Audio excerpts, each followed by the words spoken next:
السلام علیکم ورحمۃ اللہ وبرکاتہ۔ جوتے اور لباس پہننے کی سنتیں۔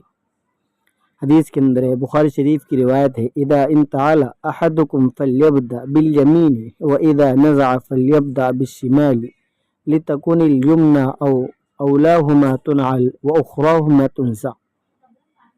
ترجمہ: جب تم میں سے کوئی جوتا پہنے تو پہلے داہنے پیر میں پہنے سیدھے، اور جب اتارے تو پہلے بائیں یعنی الٹے پیر سے اتارے۔ ایسے ہی جو لباس بھی پہنے، چاہے صدری ہو، کرتا ہو، شلوار ہو یا پاجامہ ہو، تو پہلے داہنے پیر سے پہنے۔ یہ سب چیزیں سنتیں ہیں، ہمارے دین کا حصہ ہے۔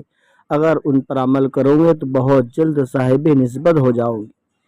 اگر اپنی طبیعت سے پہنیں گے، یعنی دل چاہے پہلے داہنے پیر میں جوتا پہن لیا، جب دل چاہے تو بائیں پیر میں، تو کہا اس پر اجر و ثواب نہیں ملے گا، کیونکہ یہ سنت نہیں ہے۔